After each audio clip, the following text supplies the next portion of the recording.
మా తాత అయితే దగ్గర దగ్గర ఒక 90 ఏండ్ల దాకా బతికిండు. కానీ నేను 90 ఏండ్లు బతుకుతానో లేదో నాకే తెలవదు. మా తాత అయితే పొద్దున్నలైతే మొక్కజొన్న గడక తినేది, సాయంత్రం అయిందంటే జొన్న రొట్టెలు తినేది. ఇక చాయ్ అయితే రోజుకో 10 సార్లు తాగేదనుకో, అది కొంచెం పర్సనల్. మీకు ఎప్పుడైనా అనిపించిందా అసలు మనం ఏం ఫుడ్ తింటాన్నాం, అసలు అది ఎవడు వండిస్తాడు, అది ఏ నుంచి వస్తుంది, అసలు అది ఏ మట్టిలో వండిస్తారు, అసలు ఆ మట్టిలో ఆర్గానిక్ కంటెంట్ ఎంత ఉందని చెప్పి ఎప్పుడన్నా మీకు అనిపించిందా? ఇంకా ఫ్రూట్స్ విషయానికి అత్తనైతే మాకు చిన్నప్పుడు వెనకట ఒక 5 ఎకరాల పొలం ఉండేది. ఇక మా తాత అయితే అన్ని రకాల ఫ్రూట్స్ చెట్లు మా పొలంలో ఉండేది. ఇక మా నాయనమ్మ ఇక మేము ఊరికి వచ్చినామని అంటే చాలు అన్ని రకాల పండ్లు తీసుకొచ్చి ఇట్లా ముందట కుమ్మరిచ్చేది. కానీ మనకు చిన్నప్పుడు మనం తిన్న ఫ్రూట్స్ టేస్ట్ ఇప్పుడు దొరుకుతుందా? నాకైతే దొరకలేదు. ఒకవేళ మీకు చిన్నప్పుడు తిన్న టేస్ట్ ఇప్పుడు కూడా అనిపిస్తే కామెంట్ చేయండి.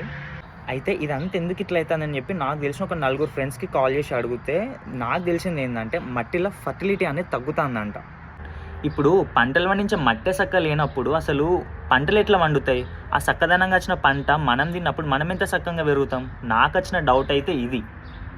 సో రీసెంట్గా వరల్డ్ ఎర్త్ డే సందర్భంగా ఒక ఈవెంట్లో ఫ్రెండ్స్ అందరం కలిసినప్పుడు సేవ్ సాయిల్ అనే టాపిక్ గురించి మాట్లాడుకున్నాం. సో సేవ్ సాయిల్ అనేది మన సద్గురు గారు మన ఇండియా నుంచి నడిపిస్తున్నారు. ఆల్మోస్ట్ ఒక 30,000 కిలోమీటర్స్ తను సోలోగా డ్రైవ్ చేసి అవేర్నెస్ అనేది క్రియేట్ చేసిండు, మట్టిని ఎట్లా కాపాడుకోవాలి అని. ఇప్పుడు మన ఇండియాలోనే మట్టి మంచిగా ఉంటే సరిపోదు కదా, ప్రపంచం అంతా మట్టి మంచిగా ఉంటేనే గ్లోబల్ ఎకనామీ అనేది పర్ఫెక్ట్ ఉంటుంది. సో ఇక్కడ మార్పు అనేది ఒక్కంతో రాదు, ఒక గ్రూప్ ఆఫ్ పీపుల్ కలిస్తే ఏదైనా సరే మనం సాధించగలుగుతామని నేనైతే బ్లైండ్గా బిలీవ్ చేస్తాను. సో మరి చేంజ్ తీసుకురానికి మనం ఏం చేద్దాం? గవర్నమెంట్కి కొన్ని లెటర్స్ రాద్దాం. మరి నేనో నువ్వో ఇంకొక ఇద్దరో రాస్తే వాళ్ళు పట్టించుకోరు. ఒకటేసారి ఒక గ్రూప్ ఆఫ్ 100 పీపుల్స్ ఒక గవర్నమెంట్ ఆఫీస్కి లెటర్ రాస్తే ఏమవుతుంది? వాళ్ళు ఆలోచిస్తారు, అరే we have to bring some changes in the government, especially the rules. So happy thing ఏంటంటే ఇక్కడ మన క్యాన్సర్ సిటీ ఈషా ఫౌండేషన్ వాళ్ళు మన క్యాన్సర్స్లో 26th ఏప్రిల్ సండే రోజు సేవ్ సాయిల్ వాకథాన్ అయితే కండక్ట్ చేస్తున్నారు. సో ఈ స్పెషల్ ఈవెంట్లో నేను ఒక మెంబర్ అవ్వడం నాకు చాలా హ్యాపీగా ఉంది.